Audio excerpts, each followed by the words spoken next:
Pemirsa, kita bertemu kembali di Karni Ilyas Club. Sore ini saya kedatangan tamu istimewa,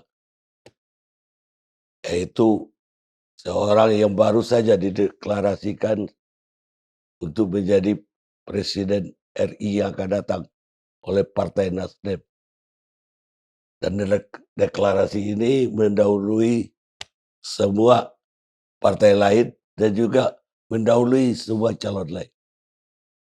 Selamat sore, Pak Gubernur. Selamat sore Bang Karni, terima kasih undang lagi. 11 hari ini saya masih berhak panggil Gubernur, Pak Gubernur. Iya Bang, masih gubernur saya, masih tugas gubernur. Jadi karena itu hari ini saya sapa dengan Pak Gubernur. Pak Gubernur tinggal 11 hari lagi. Sedih nggak meninggalkan Jakarta? Iya, saya mensyukuri Bang, mensyukuri tugas Jakarta 5 tahun ini. Jadi kenapa saya bilang saya bersyukur? Satu, apa yang kami janjikan Bang, di dalam kampanye, satu persatu tertunaikan. Sempurna? Belum. Tentu tidak ada yang sempurna. Kemudian yang kedua, ada pengalaman yang begitu kaya Bang Karni. Saya merasa bersyukur tugas di sini Bang. Kenapa? Karena saya mendapatkan kesempatan untuk ketemu masalah yang variasinya luar biasa lebar, Bang. Luar biasa lebar. Dari soal tanggul di tepi pantai sampai urusan kehamilan ibu, urusan kebidanan, sampai urusan pemakaman. Dari mulai urusan gedung pencakar langit sampai urusan kampung kumuh padat. Jadi 5 tahun ini, Bang, saya itu rasanya setiap hari itu hari ketemu pembelajaran. Jadi sebuah pengalaman yang saya merasa bersyukur sekali. Nah, saya memang selesai tugas sebagai gubernur seperti juga diniatkan. Saya dulu niatkan Bang untuk bertugas di sini selama 5 tahun dan alhamdulillah ini tuntas. Sesudah itu saya akan tetap di Jakarta. Jadi kalau tadi dibilang, sedih atau tidak, agak berbeda dengan saya tugas selesai lalu meninggalkan kota. Saya tidak tinggalkan kota ini. Saya masih tetap di Jakarta, hanya tidak lagi, berkantor di balai kota. Ya, Tapi ada yang saya bilang cuma pindah dekat-dekat aja dari Merdeka Selatan ke Merdeka Utara. Gitu. sekarang saya mau istirahat dulu Bang, habis ini. Iya, betul. Jadi pelajarannya paling komplit lah di Jakarta dibanding misalnya di daerah lain. Paling komplit karena juga pusat dari Iya, republik ya. Dari semua saya lihat penghargaan hampir berapa itu 20 atau 30 tadi itu. Terus pencapaian dari segala sisi dan bahkan kita juga bisa saksikan lah. Saya tahun 77 ke Korea itu iri lihat trotoar yang lebar-lebar iya. dan berpuluh-puluh tahun setelah saya dari sana nggak terwujud. Baru zaman Pak Gubernur terwujud. Dan saya lihat sampai sekarang pun siang malam orang masih kerja keras memperbaiki. Bahkan Semanggi pun saya nggak tahu mau diapain lagi itu ditutup separuh. Itu kayaknya macam adotan. Itu ini Bang, ini ceritain sedikit Bang ya. Ya, Jadi begini, betul sekali Bang, semua kawasan perkotaan modern dunia ya, itu selalu mengandalkan 2 hal. Satu, mobilitasnya menggunakan transportasi umum, dan pasangannya transportasi umum itu trotoar. iya, Kalau kita naik kendaraan pribadi, tidak perlu trotoar, Bang. iya betul. Karena dari rumah ke garasi, naik kendaraan, sampai tempat kerja, turun tempat parkir, terus Iya. kerja. Di sepanjang itu nggak perlu trotoar. Tapi kalau ada kendaraan umum, perlu trotoar. Nah, kita bangun trotoar nih Bang Karni ada 241 kilometer di Jakarta selama 4 tahun. Itu sudah didiskon dengan ada pandemi kemarin. Karena ketika pandemi kan anggaran kita dialihkan banyak ke, penanganan Covid. Kalau tidak ada pandemi mungkin lebih panjang. Nah, yang tadi Bang Karni sebut di kawasan itu memang kawasan yang paling banyak terlihat. Karena itu kan jalan protokol, jalan Iya, utama. Tapi sesungguhnya pembangunan trotoar itu bukan hanya di sana. Nah, ada yang unik di Jalan Sudirman itu, Bang. Apa itu? Jalan untuk kendaraan bermotor itu nyambung, Bang, dari ujung ke ujung. Tapi untuk pejalan kaki nggak nyambung, Bang. Jadi kalau, Bang Karni jalan kaki sampai di perempatan itu nggak bisa terusin, Bang. iya, iya, Nggak bisa terus, Bang. iya, Berhenti. iya, Mau kemana? Nggak ada selanjutannya. Nah, ini yang saya bilang, bagaimana kita membuat sebuah jalan yang protokol itu terpotong. Orang tidak bisa jalan kaki, naik sepeda pun begitu, Bang. iya. Nah, jadi kemudian saya sampaikan pada semua, kata kuncinya integrasi. Sudahkah terintegrasi? Kalau belum, buat integrasi.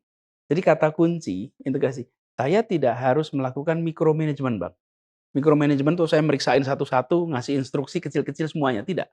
Saya kasih pertanyaan, apakah fasilitas yang Anda bangun mengintegrasikan? Bila dilihat, oh belum, bikin koreksinya.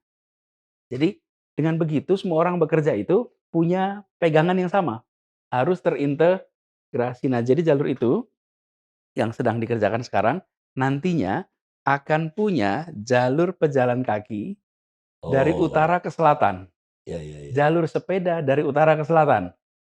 Jadi kalau selama ini jalur panjang itu terpotong oleh Gatot Subroto, kalau orang jalan kaki nggak bisa nyebrang, Bang. Iya, iya, iya, Itu iya, yang sedang terjadi.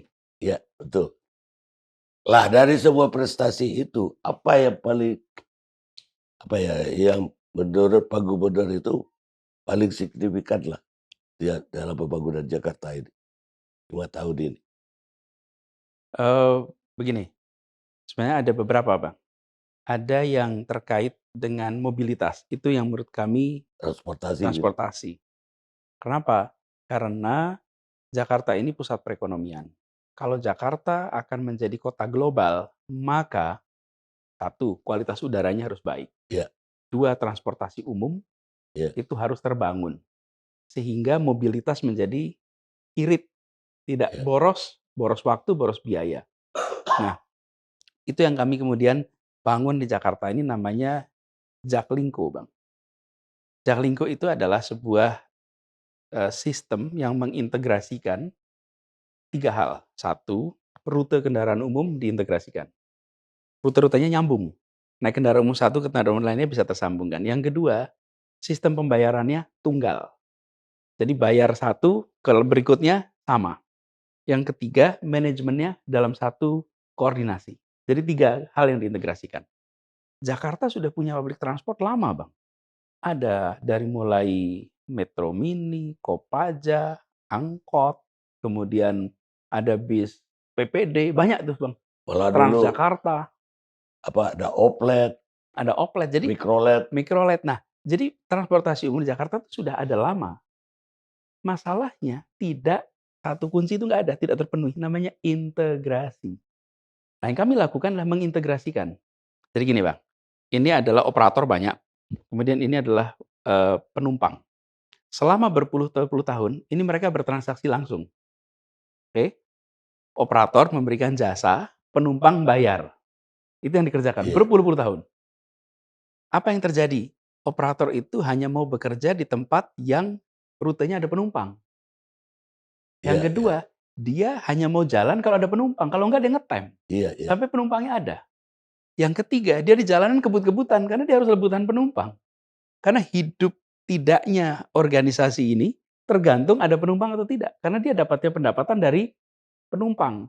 Nah, kami ini pemerintah, regulator, memberikan aturannya, kasih rutenya. Yang kedua, kita menentukan SPM, standar pelayanan minimal. Yang ketiga, kita mengawasi. Nah, itu yang dikerjakan pemerintah. Sekarang kita ubah, Bang. Kendaraan umum itu jasanya kami beli, bayarnya per kilometer. Jadi kami bayar kepada mereka, satu hari harus muter 100 kilometer plus minus 10. Ada penumpang, tidak ada penumpang, penumpang 5, penumpang 10 dibayar sama. Kemudian dengan ada itu apa yang terjadi? Mereka bisa menjangkau daerah-daerah semua di Jakarta. Lalu mereka tidak perlu ngetem, karena mereka tidak perlu menunggu penumpang. penumpang. Mereka tidak perlu balapan, karena mereka tidak berebut penumpang. Nah, kami bayar ke mereka per kilometer. Bang, untuk menentukan hitungan biayanya, itu kami berunding dengan mereka. Jadi bukan kami sendirian. Dengan Organda, dengan operator itu, jumlah pertemuannya Bang, 77 kali rapat Bang. Untuk sampai ketemu alot, tarik-menarik. Kenapa? Karena kami ingin hitung biaya yang sesungguhnya Bang. Operator-operator itu Bang, banyak yang tidak bisa ganti kampas rem, nggak bisa perbaiki mobil, kualitas pelayanan buruk, karena mereka tidak punya biaya. Nah, kita hitung yang senyatanya. Sesudah kita tahu yang senyatanya, kita bayar. Lalu yang kedua, masyarakat tadi Bang, penumpang. Penumpang bayarnya ke pemerintah. 3 jam per pembayaran. Jadi sekali bayar, dia bisa naik apa saja selama 3 jam.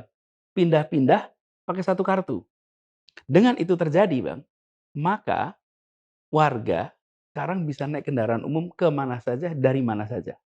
Dalam satu sistem. Nah, yang menarik, setelah ini kita kerjakan, mulai tahun 2018 Februari, kemudian berjalan sampai 2020, ada perubahan Bang. Pengguna kendaraan umum, namanya daily ridership, itu 350-an ribu di tahun 2016-2017, meningkat menjadi 1 juta. Naik 3 kali lipat. Kalau armada kita itu tambah jumlahnya, itu artinya kita punya uang untuk belanja. Tapi kalau penumpang melonjak 3 kali lipat, itu artinya terjadi perubahan perilaku. Mereka yang dulunya naik kendaraan pribadi, sekarang naik kendaraan umum. Nah, ini harus kita teruskan, Bang. Kenapa? Karena kita perlu memfasilitasi targetnya 4 juta. Kalau target awal di 2030. Tapi lihat kemajuan selama 3-4 tahun terakhir ini, rasanya 3-4 juta itu akan tercapai lebih awal. Karena ternyata orang Jakarta mau naik kendaraan umum. Efeknya kemudian satu, kita bicara tentang kualitas udara yang lebih baik. Dengan berkurangnya kendaraan bermotor. Yang kedua, nah ini Bang, yang kita ingin dorong juga. Alat transportasi adalah alat pembangun perasaan kesetaraan. Alat pembangun perasaan persatuan. Mengapa? Kita, tanpa kita sadari, itu jalan sendiri-sendiri Bang. Berangkat dari rumah, naik motor, naik mobil. Jenis motornya menggambarkan daya belinya. Jenis mobilnya pun menggambarkan status sosial ekonominya. Sampai di kantor, selama perjalanan tidak ada interaksi. Oke? Sekarang, dengan naik kendaraan umum, antri, bayar, duduk, berdiri, tidak dibedakan. Mau CEO, mau rakyat biasa, mau pengangguran, mau Equal lah ya. pejabat tinggi. Bang, itu pengalaman unik bagi orang tinggal di perkotaan. Bagaimana negara memberikan fasilitas yang membangun perasaan kesetaraan, di mana semua menggunakan fasilitas yang sama tanpa terbedakan. Kita ini tanpa kita sadari, Bang, kota ini tersegregasi, Bang. Tapi kita nggak sadar, saking udah biasanya. Kalau datang ke sebuah tempat yang makmur bisa bayar pakai vale. Yang kurang maka bayar parkir sendiri. Yang kurang lagi naiknya motor, kan gitu kan? Ini kita nggak sadar Bang bahwa mobilitas itu tanpa kita sadari selama berpuluh-puluh tahun itu menjadi segregator. Nah, kami ingin alat transportasi umum Jakarta, satu membereskan soal mobilitas, kedua membereskan soal lingkungan hidup, yang ketiga secara sosiologis mempersatukan. Dan yang keempat, ini yang kita lakukan juga membangun kebiasaan peradaban modern. Contohnya Bang, ini pernah ada salah satu menteri Bang nyobain kendaraan umum kita, MRT, BRT terus bilang, "Pak Gup, boleh saya kasih masukan Pak Gup?" "Apa?" "Kurang tempat sampah Pak. Di MRT kurang tempat sampah, di bis juga kurang tempat sampah." Lalu saya jawab, "Memang tidak ada. Kita tidak siapkan tempat sampah. Lah kalau punya sampah gimana? Dikantongin aja. Sampahnya dikantongin, bawa pulang, bawa ke kantor, simpan." Ini adalah proses penumbuhan Budaya. peradaban baru. Jadi Bang, tujuan sebagai sebuah alat transportasi kenapa kami syukuri, itu bukan semata-mata soal mengurangi kemacetan. Jepang itu Bang, public transportnya di Tokyo Bang. Bang Kani lihat sendiri public Iya. transportnya luar biasa maju. Tapi kemacetan Tokyo lebih parah daripada Jakarta. Tokyo itu sekarang kota nomor 17 termacet di dunia. Oke, artinya apa? Kemacetan itu tergantung jumlah kendaraan dan panjang jalan di jam tertentu. Nah, tapi kalau kendaraan umum fungsinya apa? Kendaraan umum itu fungsinya membuat ada kepastian. Kalau naik kendaraan ini dari titik A ke titik B, tahu jaraknya berapa lama. Itu kepastian. Kemudian yang kedua, convenience. Tidak perlu mengeluarkan biaya ekstra. Tidak ada biaya-biaya yang tak terduga. Yang ketiga, semuanya terduga. Yang ketiga, dia membuat orang yang naik kendaraan umum itu bisa melakukan kegiatan, Bang. Naik motor dia nggak bisa sambil produktif di HP-nya, sambil ngetik laptopnya, nggak bisa. Tapi di situ bisa dan yang bisa baca buku, Bang. Iya, Di iya. kendaraan bisa baca buku. Jadi public transport yang kita coba bangun di Jakarta memiliki tujuan melampaui sekedar urusan memindahkan badan dari satu tempat ke tempat lain. Tapi ini adalah proses transformasi sebuah kota menuju kota yang modern, yang maju, yang istilah modernnya more livable city. Ini contoh satu. Iya. Tapi yang kedua, Bang, saya sampaikan, ini bukan soal transport saja. Kami di Jakarta ingin soal kesehatan itu beres, di mana orang punya perasaan keterjaminan. Ketika saya mulai bertugas 2017, yang tercover asuransi di Jakarta itu 73-74% penduduk. Oke. Itu artinya seperempat penduduk Jakarta tidak tercover. Yang tidak tercover kesehatan itu siapa? Yang paling bawah, Bang, bukan yang paling atas. 25% itu. Ini paling bawah ini kalau sakit, Bang, tekor langsung, Bang. Begitu datang ke rumah sakit, dia harus perawatan langsung jatuh ekonominya. Sakit adalah jatuh ekonomi. Nah, tahun itu juga di 2017 kami masukkan seluruh warga Jakarta menjadi terdaftar untuk asuransi lewat BPJS. Oh, BPJS. BPJS. Apa yang terjadi, Bang? Dengan BPJS 99%, kita nggak bisa bilang 100%, Bang. Karena nggak bisa 100% karena selalu ada orang yang namanya terdaftar di Jakarta tapi badannya tidak berada di Jakarta. Nah, Iya. kita cover itu. Lalu, Bang, governance, tata kelola pemerintahan.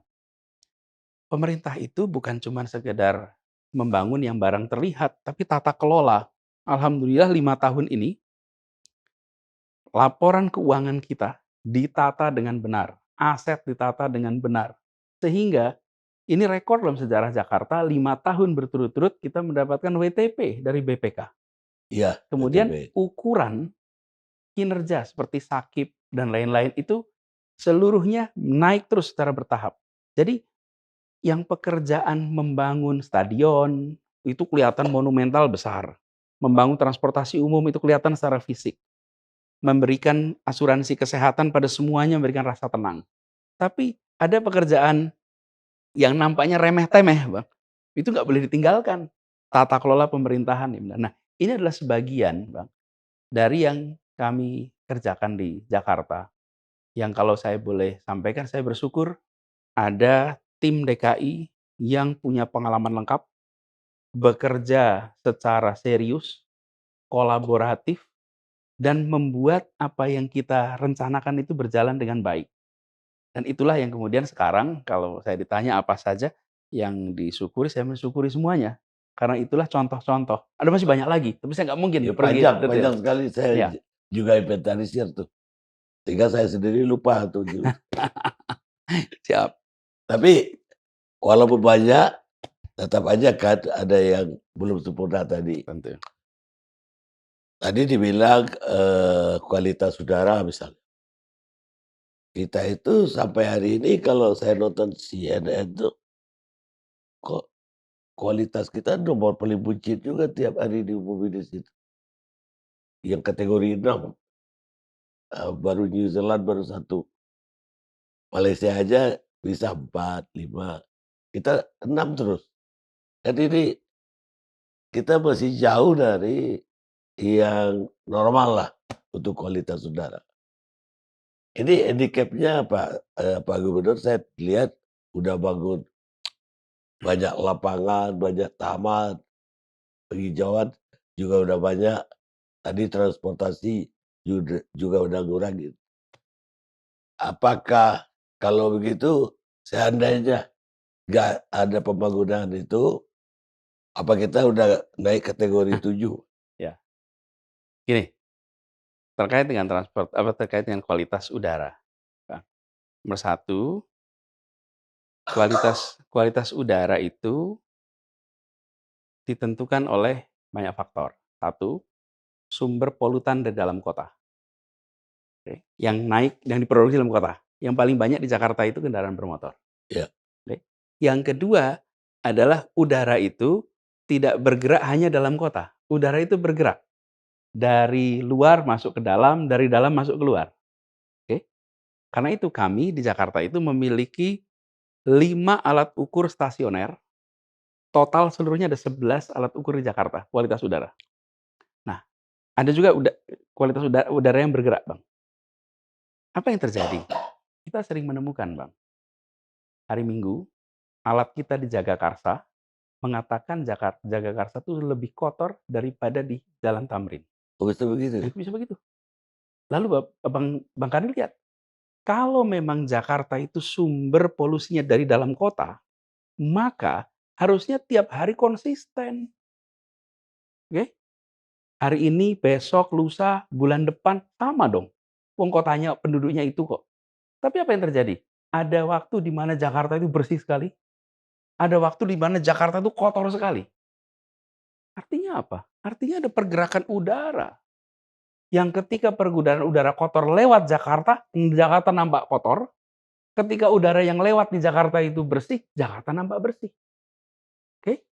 Itulah sebabnya kenapa ukuran di Jakarta itu naik turun. Kita muncul nanti berita, Jakarta terburuk di dunia. Habis itu, nggak terburuk lagi selama sebulan. Loh kok bisa? Wong orangnya sama kok.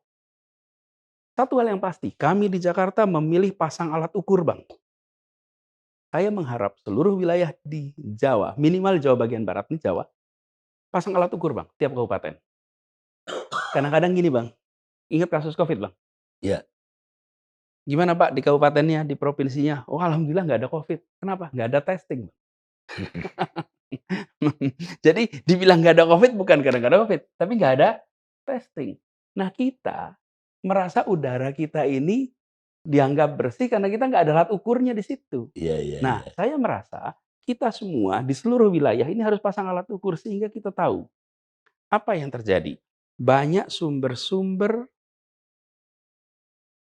polutan atau sumber polusi yang dari industri-industri yang berada di luaran Jakarta.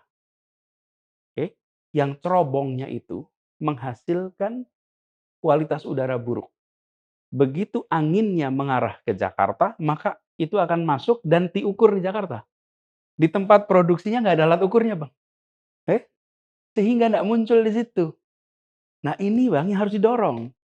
Kami di Jakarta merasakan, loh kita pakai critical thinking aja, nggak usah pakai data lain-lain, critical thinking. Kok bisa 3 hari buruk sekali, 5 hari berikutnya bagus? Ada apa? Nggak ada yang berubah di kota ini. Lain kalau begini Bang, bulan puasa, lebaran, Jakarta kosong, lalu kualitas udara bagus. Nah kita tahu tuh pattern-nya. Tapi bayangkan hari-hari biasa Bang, ini artinya ada faktor di luar. Nah kami tidak bisa memasuki yang di luar Bang, karena di luar jurisdiksi kami. Iyalah. Jadi kamu bereskan yang Jakarta. Apa yang kita kerjakan? Satu, mewajibkan kendaraan untuk uji emisi. Itu kita kerjakan. Jadi kendaraan di Jakarta sekarang harus uji emisi. Emisi. Yang kedua, kita melakukan transformasi kendaraan umum supaya orang pindah kendaraan umum. Yang ketiga, pelanggar di Jakarta tidak ditoleransi. Pernah kejadian di Cakung, Pak ya, di kawasan Berikat, Bang. Di kawasan Berikat itu ada polusi akibat pemuatan atau pembongkaran loading unloading dari material-material yang menimbulkan polusi udara. Dikasih peringatan sekali, 2 kali, 3 kali, cabut izinnya, Bang. Cabut izinnya. Mohon maaf, kami mau melindungi warga Jakarta. Kami ingin warga sejahtera. Ya mereka barangkali nggak mengira, Bang, kalau pemerintah itu akan mencabut izinnya, tidak. Ekonomi dan ekologi harus sejalan. Kalau membangun ekonomi harus merawat ekologi. Kalau dirusak salah satunya, kita semua yang mengalami Iya masalah. iya. Nah, itu aspek menguranginya. Yang kedua, aspek menghasilkan udara bersih. Bangun taman, Bang. Jadi alhamdulillah selama 5 tahun ini ada 377 taman yang kita revitalisasi, kita bangun. Nah, tamannya juga ini diubah konsepnya, Bang. Jadi Bang Karni, ada taman dalam bahasa Indonesia taman. Kalau bahasa Inggris itu ada 2, Bang. Park and Garden. Park and Garden. kita ubah konsep dari garden menjadi park. Dan itu kemudian membuat taman menjadi tempat bermain hijau.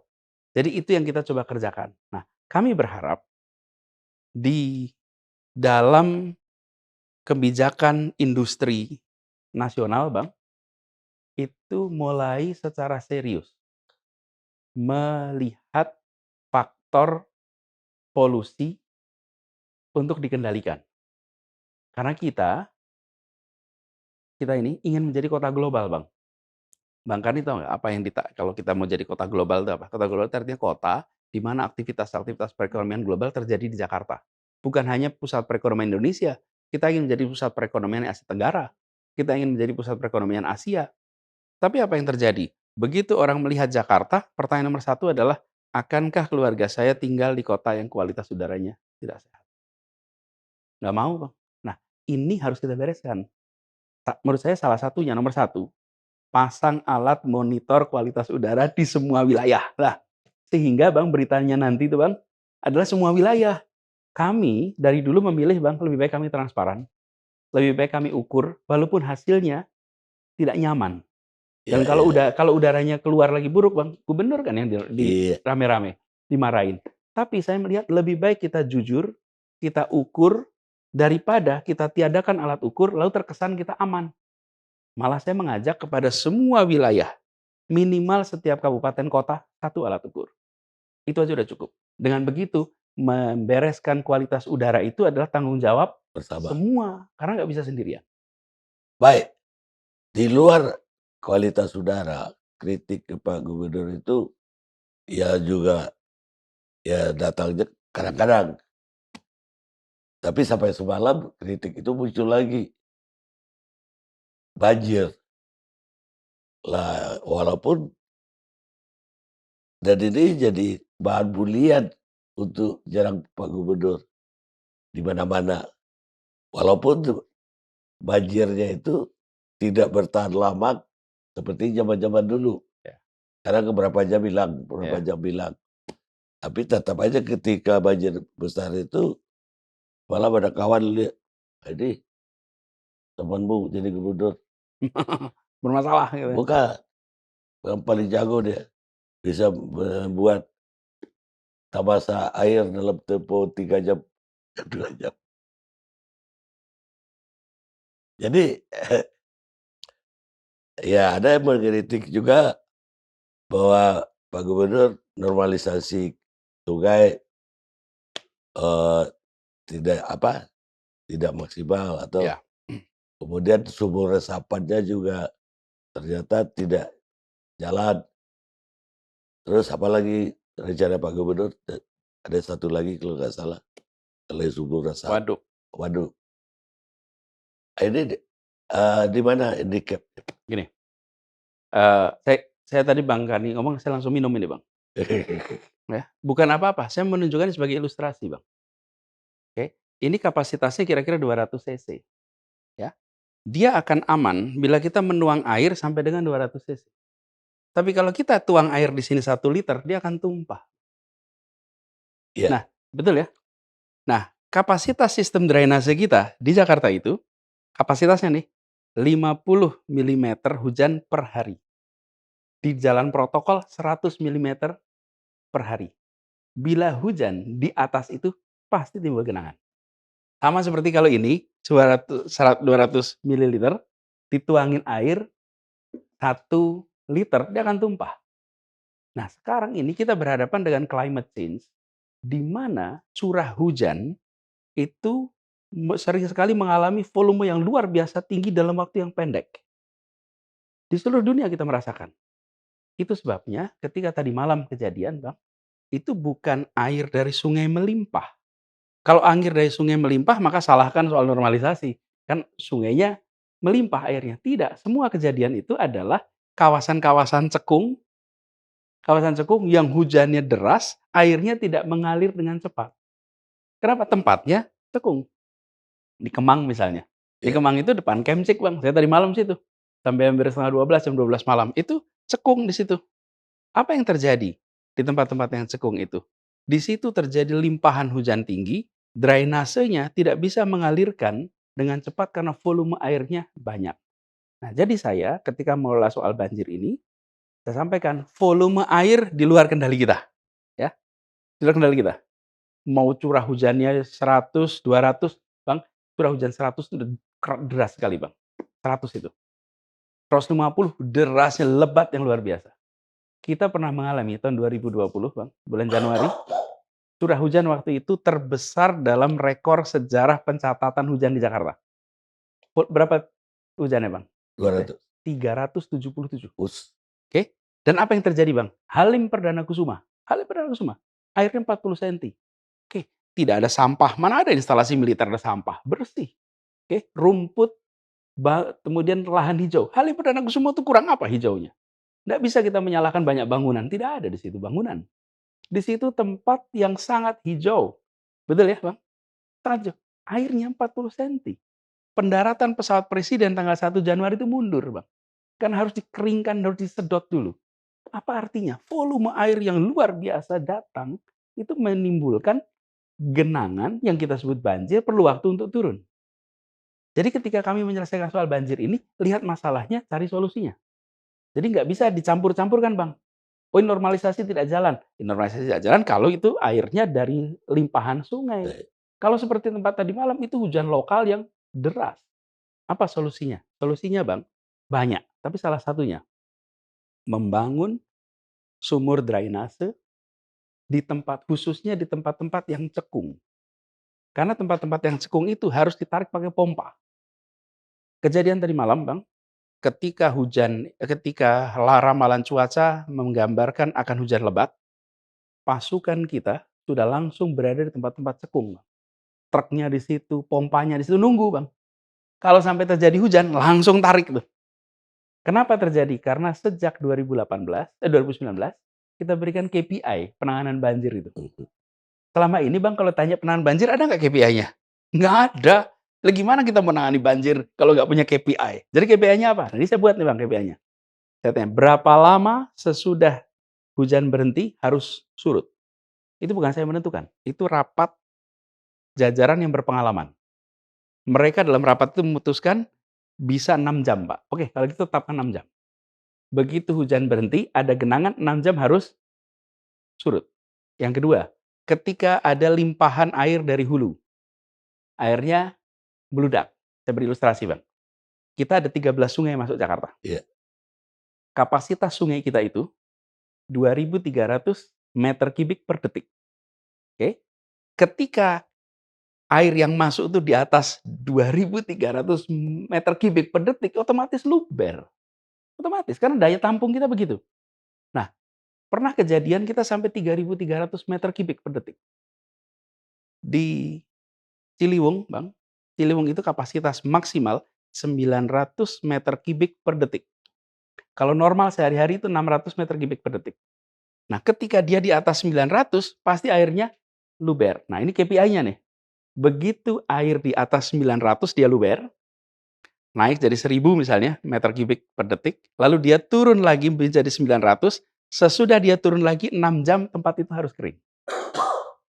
Jadi harus pompa.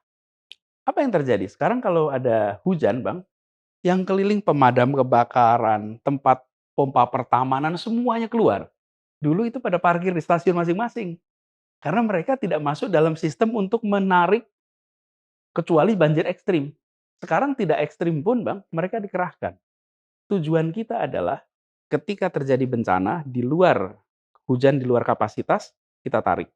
Nah, sekarang yang dalam kapasitas, sumur resapan ini berfungsi sangat efektif di tempat-tempat cekungan yang di situ bangun sumur resapan, maka proses penurunan permukaan air itu jauh lebih cepat daripada yang tidak.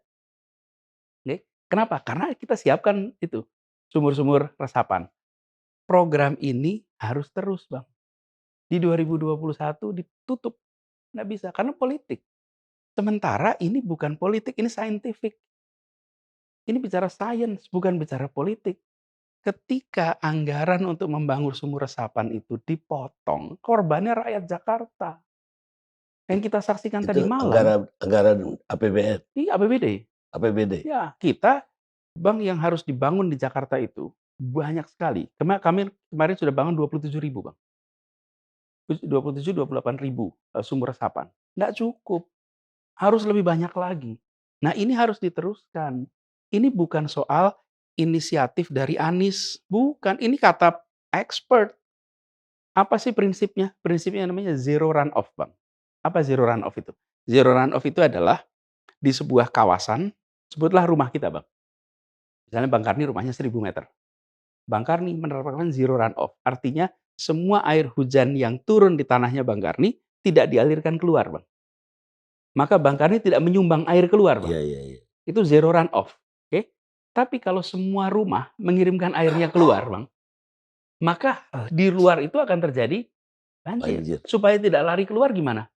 Bikin sumur resapan. Nah, sama dengan kawasan.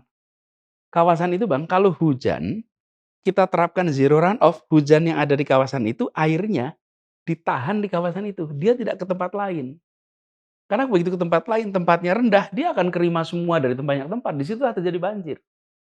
Jadi sumur resapan itu harus dibangun di banyak tempat, supaya ketika terjadi hujan lokal yang melampaui kapasitas ini, dia akan bisa dialirkan secara vertikal, tidak dialirkan secara horizontal ke Iya, tempat lain iya. yang lebih rendah.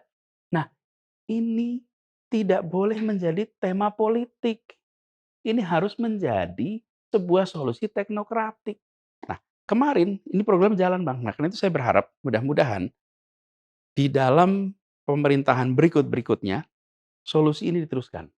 Apakah ini cocok untuk semua wilayah Jakarta? Tidak, tidak. Jadi nggak bisa kita semua wilayah. Apa? Di tempat yang permukaan air tanahnya tinggi, ini nggak bisa dipakai. Jadi baru gali 2 meter udah ketemu air tuh. Nah, itu nggak bisa dipakai, Bang. Oke. Iya, iya, iya. Tapi di tempat yang permukaan air tanahnya itu dalam, itu bisa dipakai. Nah, kita sudah ada ahlinya, Bang, yang akan bisa lihat di tempat ini bisa, di tempat ini tidak bisa. Dan mayoritas tempat Jakarta itu bisa. Yang tidak bisa disiapkan dengan model pompa. Mau nggak mau, Bang. Karena kita ini dulunya rawa, Bang. Rawa mangun, rawa bebek, rawa belong, rawa buaya, itu rawa semua. Namanya aja rawa. Namanya aja rawa. Nah, itu sekarang menjadi perumahan. Nah, kalau kita tidak siapkan vertikal sumur-sumur resapan, ya otomatis dia akan ngendon di situ. Nah, jadi yang saya ingin sampaikan, ini harus terus dan tidak bisa diselesaikan setahun 2 tahun. Kenapa? Perhitungan kami kebutuhannya itu sampai 1,8 juta sumur, seluruh Jakarta. 1,8 juta sumur resapan. Ini harus dikerjakan masif. Kalau itu tuntas, insya Allah hujan lokal yang besar, insya Allah bisa tertangani dengan lebih baik. Karena kalau hujan lokal, itu tadi, volumenya di luar kendali kita. Yang kedua, air yang dari hulu, Bang. Air yang dari hulu itu, yang tadi saya katakan, Iya. kapasitas sungai kita itu 2.300 meter kubik. Ciliwung saja itu maksimal 900 meter kubik. Bagaimana caranya? Dulu di hulu itu kawasannya hijau, Bang. Sekarang di hulu itu hujannya lebat, kawasannya penghunian. Airnya masuk ke Jakarta. Apa yang harus dikerjakan? Nambah waduk. Jadi air itu ditahan di dalam waduk-waduk di luar Jakarta, sehingga ketika masuk ke Jakarta sudah ditaker volume airnya. Nah, ini berada di wilayah luar kita. Tapi terus dikerjakan. Jakarta bisa mengerjakannya dengan taman, Bang. Kalau Bang Karni lihat beberapa taman di Jakarta itu sengaja dibangun di tepi sungai dan sengaja dibuat rendah supaya ketika permukaan air sungai naik, airnya itu dikirimnya ke parkir di situ, Bang. Bukan parkir di perkampungan, Iya, iya, iya. parkirnya di taman. Ini contoh. Jadi saya ingin sampaikan peristiwa seperti tadi malam, di mana volume air hujan sangat tinggi, sehingga terjadi genangan dan disebut banjir. Bagian kita adalah memastikan itu bisa cepat. Dan apa yang terjadi? Tadi malam itu misalnya seperti di Kemang, misalnya dari contoh itu jam 2, setengah 3 udah selesai. Udah kering semuanya. Bukan kering, udah surut semuanya. Karena kita nonstop memompa. Seluruh sumber daya ditarik.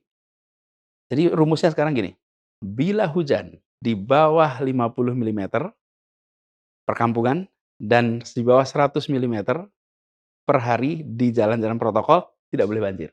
Kalau banjir berarti kita yang salah. Berarti salurannya kotor, berarti itu. Kalau di bawah itu. Kalau di atas itu, pasti terjadi genangan. Nah, kalau terjadi genangan, kita punya waktu 6 jam untuk menghentikannya. Itu kira-kira pendekatan sistematis, objektif, untuk menghadapi air di masa, climate change seperti sekarang ini. Tadi yang di-stop 2021 apa?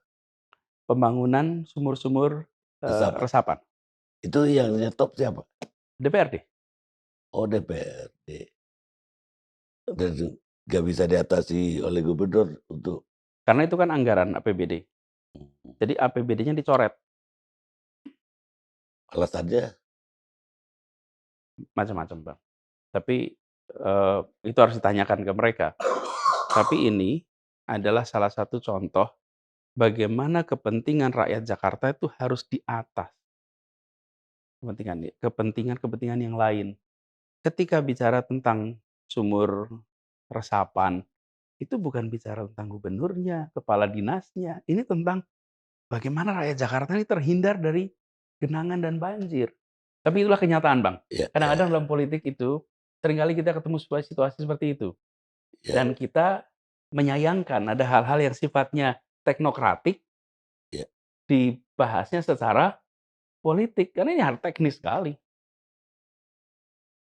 Baik, dari semuanya apa yang Pak Gubernur, merasa masih, apa ya, kurang atau tidak mencapai target yang Pak Gubernur bayangkan? Misalnya tentang, eee, penuntasan program pendidikan. Ini belum selesai semuanya. Kami, eee, berharap bahwa semua anak di Jakarta itu bisa mendapatkan kesempatan pendidikan yang baik, tuntas. Nah, cara yang kita kerjakan, Bang, bukan dengan membuat sekolah negeri baru, tapi kita bekerja sama dengan sekolah swasta. Di mana sekolah-sekolah swasta tuh seleksi siswa barunya bersama dengan kita. Di mana ketika mereka nanti mendidik kita bisa ikut support. Nah, ini belum tuntas, Bang. Sudah dimulai, tapi belum tuntas. Ini kita harapkan nanti bisa tuntas. Yang berikutnya adalah ongoing saja. Ongoing itu artinya seluruh yang kita kerjakan itu adalah bagian dari kelanjutan. Misalnya kita membangun Transjakarta, membangun, Jaklingko, itu ya harus diteruskan. Tadi targetnya 4 juta penumpang, sekarang dari 350.000 sudah mencapai 1 juta, harus diteruskan. Sumur resapan, kita harusnya bangun 1,8 juta, kita baru 28.000, ini kita harus teruskan. Jadi ada harapan hal-hal yang sifatnya program teknokratik itu bisa dijaga dan, diteruskan. Tidak dia apa, disulap jadi politik lah. Iya, karena ini untuk rakyat Jakarta. Terakhir itu Pak Gubernur saya dengar ada kegiatan yang Pak Gubernur lakukan yang ya akhirnya kita sorot juga di TV One, menutup tempat pelacuran. Apa itu sesuatu yang dijanjikan juga waktu kampanye? Kita melakukan penegakan atas peraturan. Jadi ini bukan, yang sifatnya penegakan hukum, itu adalah peraturannya. Iya, Kalau peraturan itu dilanggar, ya kita harus bertindak. Problemnya adalah ketika ada peraturan dilanggar, kita tidak bertindak pun. Di yang situ banyak letak terjadi kan masalah. begitu. Ya, jadi misalnya ada Bang, itu kami di awal, Bang, mengubah aturan tentang tindakan, Bang. Karena kita ini kebanyakan aturan itu serba pakai surat peringatan, Bang. Misalnya nih, tempat hiburan, di situ ditemukan narkoba, maka kita akan melakukan pemberian surat peringatan pertama. Apalah artinya surat peringatan pertama itu bagi pengelola tempat yang ada narkobanya? Jadi terima aja suratnya, semoga nanti kalau melanggar lagi surat peringatan kedua. Saya bilang ini ompong betul pemerintah di hadapan para pelanggar. Nggak bisa. Kalau ada kasus narkoba itu tutup, langsung saja tutup. Jadi kita ini tidak memberikan ruang, Bang, kepada pelanggaran-pelanggaran yang ekstrim. Nah, ada pelanggaran yang kemudian sifatnya sanksi, ada denda, ada lain. Jadi ada variasinya, Bang. Nah, semua yang sifatnya pelanggaran atas perda itu harus ditegakkan. Nah, kami menyampaikan kepada seluruh unsur masyarakat, apabila menemukan pelanggaran, jangan main hakim sendiri. Laporkan kepada pemerintah. Karena hanya pemerintahlah yang boleh menegakkan Peraturan. peraturan. Jadi, Bang Ani, kita tegakkan itu. Nah, kadang-kadang, Bang, ada kasus banyak di Jakarta, kasus-kasus di mana kos-kosan ternyata dipakai untuk kegiatan-kegiatan yang Oh, asusila, ya kan? Warga di sana tahu, tapi nggak bisa membuktikan. Kan gimana membuktikannya, Bang? Yang begitu tuh. Sulit, tapi orang-orang tahu tuh dari online, dari macam-macam tuh. Apa yang kita kerjakan? Ya, menghadapi yang begitu harus banyak akal. Dipasang aja, Bang, banner, Bang. bener apa? Tempat ini dalam pemantauan karena ada laporan tindakan asusila. Oh itu. Ya, pasang aja di situ. Yang mau datang nggak jadi datang, yang tindak habis itu nggak mau ngerjain. Loh, kita nangkep juga nggak bisa punya buktinya, Bang. Oke? Nggak punya buktinya. Kenapa? Ini orang berdatangan pakai komunikasi online, tapi warga di sana resah. Warga protes. Dan kemudian kita pemerintah tidak bisa nangkepin orang nggak punya bukti. Betul nggak, Bang? Nggak punya bukti kita. Iya, iya. Nah, sama-sama begitu. Pasang Satpol PP, pasang tulisannya, habis itu yang mau datang, ups, ternyata diawasi tempat ini, nggak jadilah di situ. Jadi kita, lakukan ini ketika kita nggak bisa membuktikan, Bang. Tapi warga di sana semuanya bilang, "Bener, Pak, itu harus begitu." Ya kita nggak boleh dong nangkep orang tanpa bukti. Ini contoh, Bang, tentang, bagaimana kita mengelola tempat ini menegakkan peraturan. Baik, tanggal 1 kemarin Pak Gubernur udah resmi dicalonkan oleh Nasdem. Selamat dulu lah, Terima kasih. walaupun itu perjuangan panjang kan, 2 tahun ini Pak Gubernur ya terpaksa belum istirahat menurut saya, harus lebih aktif lagi. Maksud saya, kalau Pak Gubernur ini calon presiden, ide besar apa yang Pak Gubernur akan lakukan kalau itu jadi terwujud? Di Jakarta kan kita udah lihat buktinya Ya, nih. Tapi ya. secara nasional seperti apa? Ini, Bang Ari, ini kalau saya jawab sekarang, ini kayak offside, Bang. Offside. Udah. Nanti hakimnya ngasih ini tuh, apa namanya, benderanya naik tuh. Saya kan masih ngurusin Jakarta nih, Bang Karni. Iya, iya, iya. Saya masih ngurusin Jakarta, kalau boleh izinkan saya menuntaskan Jakarta dulu. Sesudah saya tuntaskan Jakarta, nanti saya bicara nasional. Tapi saya ingin sampaikan ke Bang Karni, Bang, begini, gagasan tentang masa depan, visi, misi, dan lain-lain, itu harus ditopang dengan rekam jejak, Bang. Nggak bisa hanya visi misi, Bang. Iya, iya. Seseorang mengatakan, "Saya akan melakukan A, B, C, D, F, G." Yang mengatakan tidak perlu membawa bukti, yang mendengarkan tidak bisa membantah. Ya, sama-sama bicara masa depan, Bang. Iya, iya, iya. Betul nggak, Bang? Tapi bila dia ditopang dengan rekam jejak, maka dia jadi relevan. Jadi saya ingin katakan, lihat rekam jejak di Jakarta. Bagaimana memandang masalah, metode apa yang digunakan untuk menyelesaikan masalah, langkah teknokratis apa yang dikerjakan, apa yang terjadi setelah 5 tahun. Itu alat memprediksi di masa depan. Karena the best predictor of your future behavior is your past behavior. Okay? Your past record is the best predictor of your future record.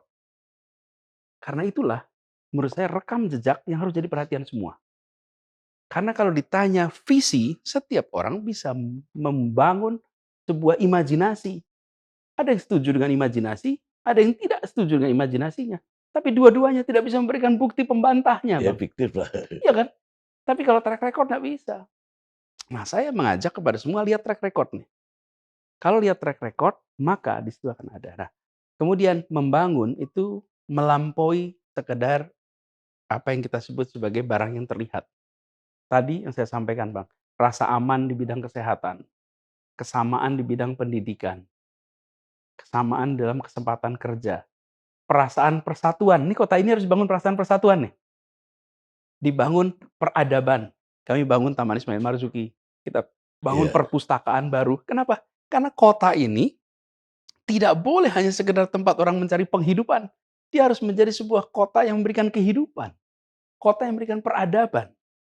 Jadi, Bang, ini adalah alat untuk semua melihat bagaimana sebuah wilayah dikelola, apa saja yang menjadi kata-kata kuncinya, apa saja menjadi realisasinya, itu dijadikan sebagai bahan memprediksi ke depan.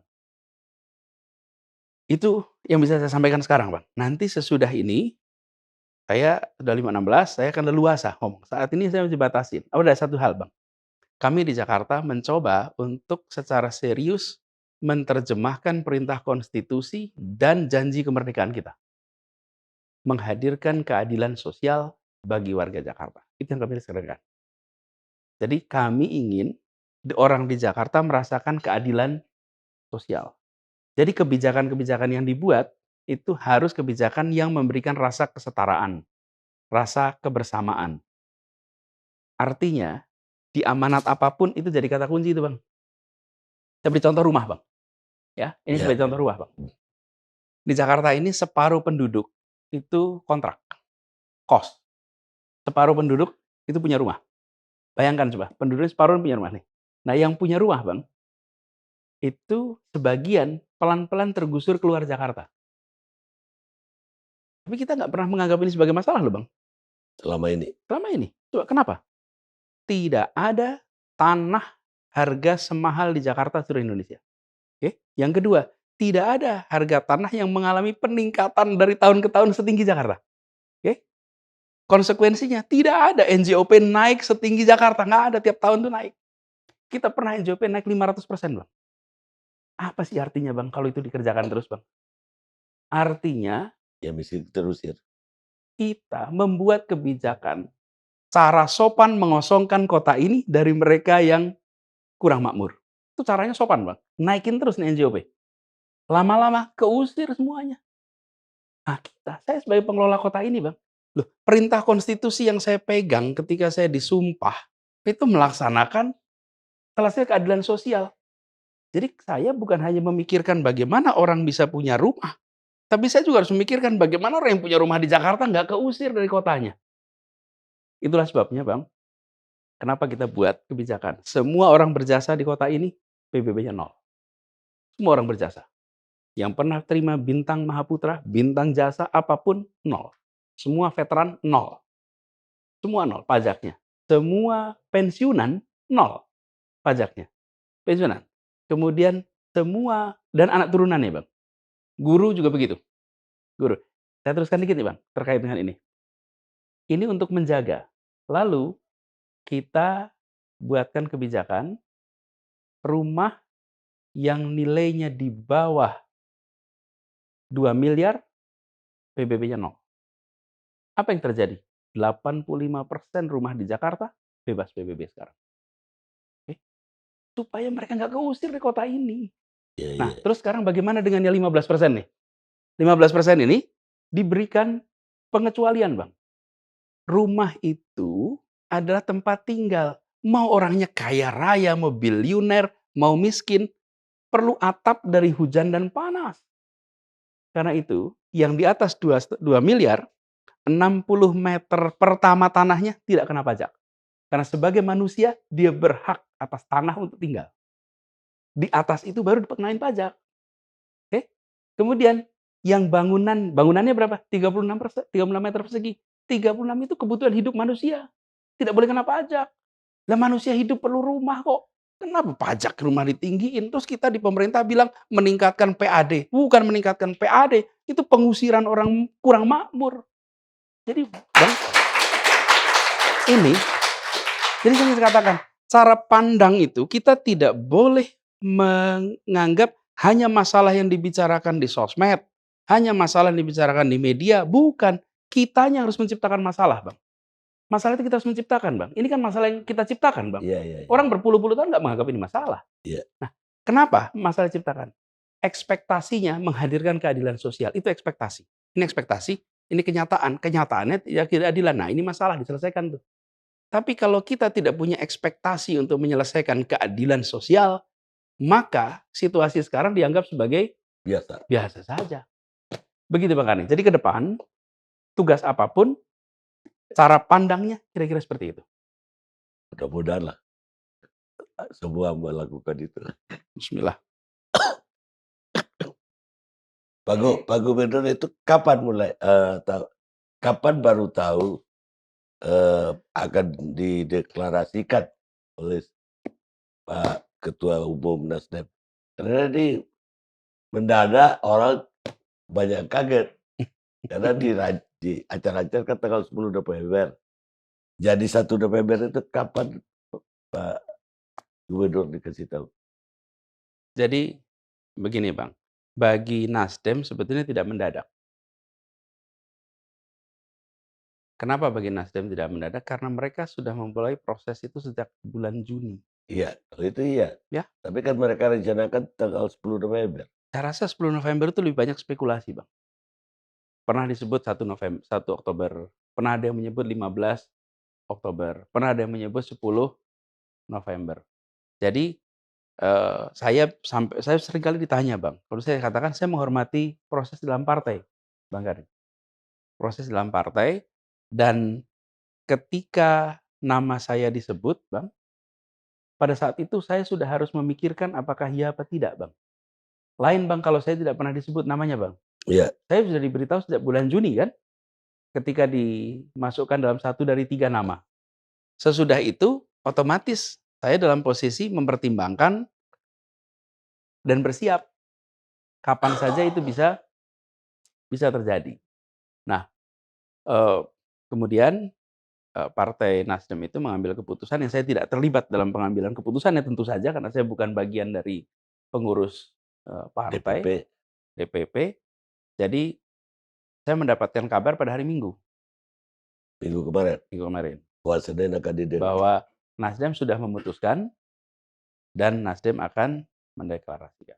Nah, jadi saya sampaikan bahwa ini sebuah kehormatan dengan rendah hati, dengan saya bilang bismillah, insyaallah nanti ini saya siap jalankan. Sambil beri kami waktu untuk tetap menuntaskan urusan di DKI. Jakarta. Karena saya masih bertanggung jawab dan itu kemudian yang mereka juga sampaikan, iya kami menetapkan silakan tuntaskan Jakarta, habis itu baru ngurus yang berikut. Ya, tapi saya semalam ketemu pengurus DPP Nasdem juga. Dia juga tahunya hari Minggu itu juga, Pak. Beritanya urgen, pokoknya harus wajib hadir. Jadi sama juga dengan pimpinan Nasdem Pak Gubernur, tahunya. Ya. Baik Pak Gubernur, sebelum, sebelum Pak Gubernur diumumkan, kami udah lebih dulu mengadakan polling. Mungkin Pak Gubernur udah dengar atau udah pernah lihat, hasilnya Oh begini, iya iya iya iya iya, betul. Berapa yang ikut ikut voting ini? itu Berapa? 56.269 vote. Wih, banyak juga ya. Kata Pak JK ini mengalahkan semua survei gitu. Tapi ini hasil polling pertama yang dan mungkin juga hasil survei pertama yang Pak Gubernur diunggulkan nomor 1. Ya, Setelah ini kan ada CSIS iya keluar pengumuman. iya. Apa komennya Pak Gubernur terhadap walaupun Iya ini ya polling bukan iya survei. iya. Begini, saya, eee, kalau dibilang saya merasa terhormat bahwa ada begitu banyak orang yang memberikan kepercayaan dengan menyebut nama saya ketika mereka ditanya atau ketika mereka harus memilih. Saya memandang itu sebagai amanah dan saya merasa itu adalah assessment mereka terhadap apa yang kami kerjakan, Bang. Saya ulang, assessment atas apa yang kami kerjakan. Karena kami belum berkampanye, Bang. Bang Karni boleh lihat Iya iya iya. sosmed saya, semuanya isinya pekerjaan, Bang. Semua isinya pekerjaan. Kami tidak punya sekretariat kampanye, tidak punya itu semua. Jadi, saya ingin sampaikan pada semua sebagai rasa hormat, terima kasih, tapi juga di sisi lain, Bang, ini adalah satu, tanggung jawab yang tidak kecil, tanggung jawab tidak kecil, Bang, ketika republik ini ada 270 lebih juta orang, ketika disebut nama begini, itu, bukan hal yang kecil, ini adalah sebuah tanggung jawab yang besar. Jadi, saya kemarin sampaikan pada saat proses disebut dan lain-lain, ini bukan soal menang-menangan survei, ini bukan soal nanti balapan di saat kampanye, ini adalah soal menjalankan amanat dari rakyat, ini soal melunasi apa yang disebut janji kemerdekaan. Jadi, saya menyatakan kemarin salut kepada Bang Surya Paloh. Kenapa? Karena beliau dan Partai Nasdem menominasikan orang-orang yang Di luar tidak partai. berada dari partainya, lalu Bang Kani dengarkan ketika menjelaskan mengapa memutuskan, Iya. itu menjelaskan bahwa kita bicara kepentingan yang lebih besar. Jadi, saya melihat ini sebagai, eee, panggilan tugas, bila ada tugas untuk ikut di dalam proses politik ini, insya Allah saya jalani. Iya, semoga terkabul ya. Eee, Walaupun banyak yang pilih Pak Gubernur, nggak sedikit juga yang membuli Pak Gubernur. Bagaimana Pak Gubernur selama ini menerima dan nggak pernah menjadi bikin seot atau naik darah saya lihat Iya, Bang. hinaan segala macam, makian, Iya tuduhan juga banyak. iya iya iya Bagaimana cara menerima bisa legowo iya. gitu? Kan gini, Bang Karni,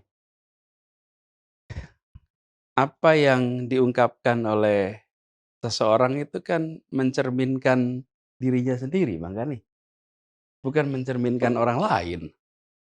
Jadi, ketika orang mengungkapkan dengan kata-kata kasar, dengan ungkapan-ungkapan yang kita pun tidak enak untuk mengutipnya, Iya iya. itu ya cerminan dia, kenapa saya harus marah? Itu justru cerminan dia, bukan cerminan saya, itu cerminan dia.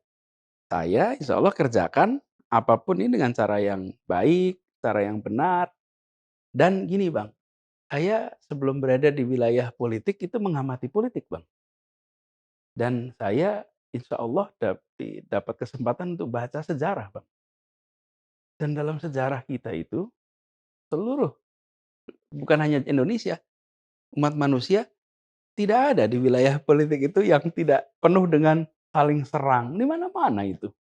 Nggak ada Iya. barang baru. Jadi ketika kemudian saya dari wilayah publik dan orang, memberikan pandangan, mengungkapkan, ya memang dari dulu begini, bukan hal baru. Bahkan saya pernah sampaikan begini, zaman Rasulullah saja, Nabi uswatun hasanah dia bilang, namanya juga Rasulullah uswatun hasanah, contoh orang mulianya mulia, itu saja mandi fitnah, Bang. Bayangkan orang seperti Anies nih, yang biasa-biasa saja, manusia biasa, apalagi saya. Jadi, saya jalani ini Bang, dengan rileks dan nanti dibilang, senyum, ya memang saya senyum saja Bang, yang penting saya kerjakan. Dan pernyataan-pernyataan itu, insya Allah dijawab dengan kenyataan, bukan pernyataan dibalas dengan pernyataan. Tapi pernyataan dibalas dengan kenyataan. Itu yang dikerjakan. Baik, bagaimana Pak Gubernur atau, dengan tuduhan KPK ataupun pemeriksaan KPK kemarin? Bagaimana Pak Gubernur, apa yang dituduhkan ke Pak Gubernur dan kenapa Pak Gubernur dituduh begitu? Saya tidak tahu juga, Bang Surya, apa yang dituduhkan, Bang Surya. Kok Bang Surya, Bang Karni. Bang Karni, saya tidak tahu apa yang dituduhkan juga, Bang Karni. KPK melakukan pemeriksaan karena terima laporan. Ya, Tapi isi laporannya saya juga tidak tahu. Kemudian di dalam proses mereka meminta keterangan, saya berikan keterangan seterang-terangnya supaya jadi terang benderang. Tetapi apa yang dipersoalkan, saya juga tidak tahu. oh begitu? Ya, karena memang kalau permintaan keterangan kan tidak ditunjukkan ini masalahnya, kan tidak. Ditanya bagaimana proses dan lain-lain. Nah, tapi saya mempercayai ini, Bang Karni. Saya mempercayai bahwa ini adalah sebuah lembaga yang pasti akan menjaga marwahnya, integritasnya, profesionalismenya. Jadi kita selenggarakan kegiatan formula itu dengan mengikuti semua prosedur ketentuan. Kan ini lembaga pemerintah, Bang, yang harus mengikuti semua ketentuan Iya, pemerintah. Dan itu kita jalanin. Dan alhamdulillah kita diaudit BPK, BPK. diaudit ini kan peristiwa pembayaran 2019. Tahun 2020 diaudit, 2021 diaudit, 2022 diaudit. Coba bayangkan, 3 hal kali. yang sama diaudit 3 kali berturut-turut, Bang. Oke. Jadi alhamdulillah itu semua hasilnya menunjukkan tidak ada masalah. Jadi ketika sekarang sedang ada, kami sedang diramaikan, dibicarakan, kami mempercayai bahwa KPK akan menjalankan tugas dengan profesional dan apa yang kita kerjakan kemarin alhamdulillah, Bang, formula E itu. Ya, Prediksinya, Bang, perputaran perekonomian itu di dalam feasibility studies yang dibuat itu menghasilkan perputaran ekonomi 1,2 triliun perputarannya. Ketika sudah dilaksanakan ternyata angkanya 2,6 triliun. Jadi 2 kali lipat lebih dari prediksi semula. Kemudian kita tahu secara pelaksanaan juga alhamdulillah pelaksanaan itu berjalan dengan baik, sukses. Hari ini saya bisa bilang itu sukses, memang betul takaran-takaran objektifnya menyatakan itu iya, sukses. iya, Dan bisa dibilang, dari semua event Formula E, ini yang paling besar penontonnya, paling besar, jangkauannya. Jadi kami bersyukur nama Jakarta, nama Indonesia lewat event Formula ini menjadi bagian dari orbit dunia, itu promosi tersendiri untuk kita. Dan yang tidak kalah penting ini, Bang, kenapa sih kita selenggarakannya E? Karena masa depan itu adalah masa depan lingkungan hidup. Karena itulah kenapa kita pilih balapan yang bebas emisi, supaya membangun kesadaran tentang lingkungan hidup. Kami ini bis-bisnya lagi diproses konversi, Bang, menjadi listrik. bis listrik dan kendaraan instruksi presiden udah jelas. Instruksi presiden mengarahkan kita untuk mengadopsi pendekatan-pendekatan ramah lingkungan. Jadi Formula E ini adalah sebuah program lewat APBD yang disepakati bersama dengan DPRD, lalu dijalankan dengan mengikuti semua ketentuan yang ada. Ya, nanti kita yakin bahwa semuanya itu akan bisa, terlihat ketika profesionalitas, objektivitas itu dan ketentuan dinomorsatukan. Itu tiap tahun nanti? Tiap tahun nanti ada? Ya, yang sekarang ada itu, untuk sampai tahun 2022. Nah, ini begini, Bang, formula ini di formula ini disiapkan untuk diselenggarakan tahun 2020. Iya, Karena itu kita lakukan pembayaran 2019. iya, Fee, ya. Kemudian tidak ada komitmen fee, namanya fee. komitmen fee itu adalah sebuah penyebutan yang salah konsep, Bang. Salah konsep. Karena kalau dalam perjanjian itu ada komitmen, di bawahnya ada fee. Nah, kita orang Indonesia menyebutnya komitmen fee, padahal sebetulnya itu adalah fee. Fee itu untuk tahun 2020. Nah, tidak bisa terselenggara karena pandemi. Iya, Tahun 2021 juga tidak terselenggara karena pandemi pandemi. Jadi baru terselenggara tahun 22. 2022. Nah, insya Allah ini 22, 23, 24. Baik Pak Gubernur, tapi apapun juga banyak yang menyangka ya bahwa pengumuman tanggal 1 kemarin oleh Nasdem itu karena mendahului kalau ada yang berniat mentersangkakan Pak Gubernur. Jadi Nasdem dalam hal ini Pak Surya Paloh mengambil langkah cepat. Apa ada, aduh begitu, Saya tangkapan. sih bagian menjalani aja, Bang. Saya bagian menjalani aja. Bismillah, tawakkalallah. Hmm. Baik Pak Gubernur, terima kasih banyak sudah datang ke sini. Terima kasih Bang Karni sudah mengundang lagi. Insya Allah Bang Karni sehat terus. Alhamdulillah Pak Gubernur. Dan mudah-mudahan apa yang direncanakan dan dicita-citakan dikabulkan Tuhan. Amin.